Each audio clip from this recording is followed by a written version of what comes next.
La nostra forza con l'edilizia è stata quella di rimanere piccoli. Rimanere piccoli ci ha permesso di non scendere a compromessi col mercato,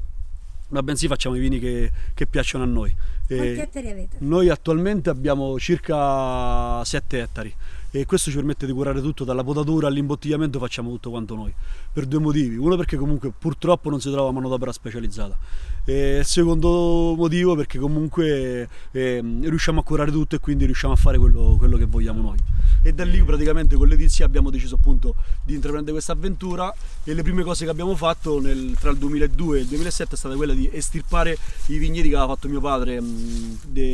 con il bianco, quindi con le pergole, riprendendo il clone dalla vigna vecchia. Quindi mandavamo le marze, all'inizio lavoravamo con vivaio in Francia con Guillaume, poi abbiamo iniziato a lavorare con un vivaio in Toscana, e quindi mandavamo i tralci in questo vivaio che ci rifacevano le piante per mantenere lo stesso clone, e abbiamo fatto i nuovi vigneti. Infatti praticamente l'altro vino che produciamo, che è il Silene, è un blend di 4 vigne per il momento. Adesso quest'anno abbiamo piantato la nostra quinta vigna, che quindi è sempre cesanese in purezza, però sono vigne giovani, quindi è un blend di 4 vigne. E poi la cosa bella di queste 4 vigne è che noi, per una questione di sperimentazione, essendo un'azienda piccola, vinifichiamo e affiniamo separatamente, e quindi ci rendiamo conto durante l'affinamento che ogni vigna, nonostante comunque stanno nelle zone limitrofe, dà una cosa particolare. Cioè la vigna che dà più la freschezza, la vigna che dà più la struttura, più la parte antocianica, e la cosa bella è che poi nel bicchiere, nel Silene, ti ritrovi tutte le 4 cose, capito? Che però sono date dalle 4 vigne. Infatti noi delle volte, quando viene qualcuno a trovarci in azienda, quando il vino è pronto, che ancora non è stato fatto il blend, facciamo assaggiare per fargli vedere le differenze del cesanese, le 4 riprese dalle 4 vigne diverse, che è una cosa importantissima, che attualmente ancora non è stato purtroppo scientificamente provato, però secondo me il territorio, la pendenza, l'esposizione della vigna sono fondamentali per i vini. L'ultima vigna che abbiamo piantato, la penultima adesso diciamo, piantata nel 2012, che praticamente è la parte alta della collina del Circium, che attualmente viene utilizzata per produrre il Silene, però nella mia mente è quella che magari fra qualche anno, fra 10-15 anni, quando magari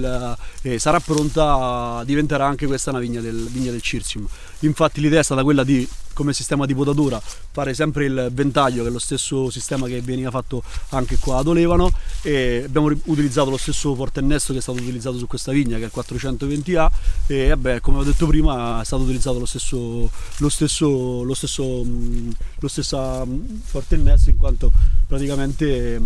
volevamo fare lo stesso, cerchiamo di fare un po' lo stesso vino. E un'altra cosa fondamentale appunto per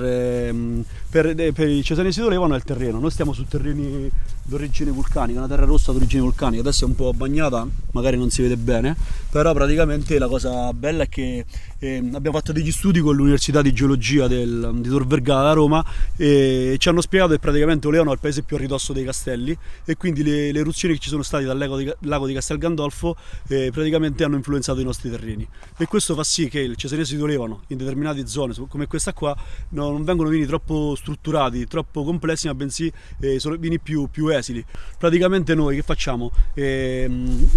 Generalmente noi utilizziamo le prime due gemme per quanto riguarda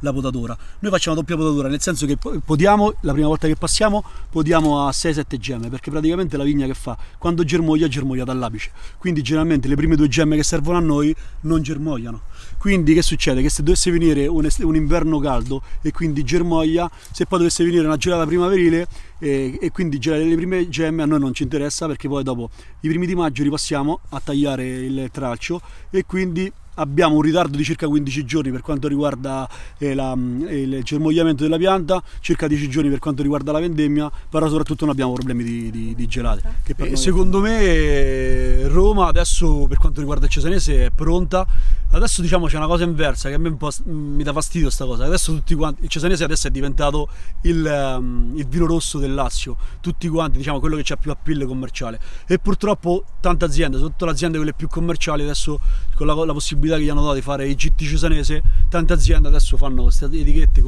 scritte a carattere cubitali cesanese, e le fanno dappertutto. Io non dico che il vino non è buono, infatti la cosa mia è quella comunque di far capire alle persone che comunque il cesanese è nato in questa zona, quindi il cesanese viene fatto in questa zona,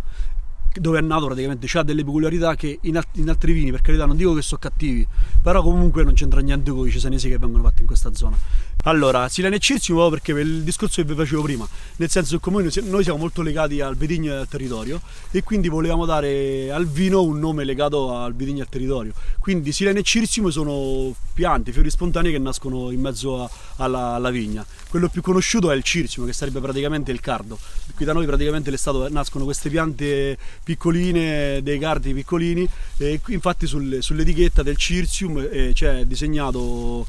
questo fiore stilizzato che riprende il fiore, mentre il Silene è un'erba spontanea che poi praticamente prima che muore praticamente mette questo fiorellino, che è un fiorellino a palloncino che noi da bambini lo schiacciavamo, e addirittura sul Silene l'erba, però quando ancora non va in fiore, viene utilizzata anche per cucina. Ci fanno delle frittate qua da noi. Diciamo che qua da noi prima, io vengo da una famiglia contadina, quindi comunque quello che veniva da terra si utilizzava tutto. Ad esempio questa pianta qua, queste sono le rape, queste praticamente, soprattutto in questo periodo, praticamente vengono le signore anziane a fare questa verdura, vengono sbollentate, e poi praticamente tu c'hai la verdura, la mettono al congelatore, fanno tutte bustine, e tu c'hai la verdura per tutto l'anno, praticamente viene ripassata con, tipo un po' come la cicoria, ripassata con l'olio, aglio e peperoncino, e quindi praticamente c'è la verdura tutto l'anno. Queste sono buonissime, c'è la cicoria, adesso magari la troviamo. Quindi comunque io vengo da una famiglia di agricoltori, e quindi quello che viene un po' dal campo, dalla terra, è stato utilizzato tutto quanto.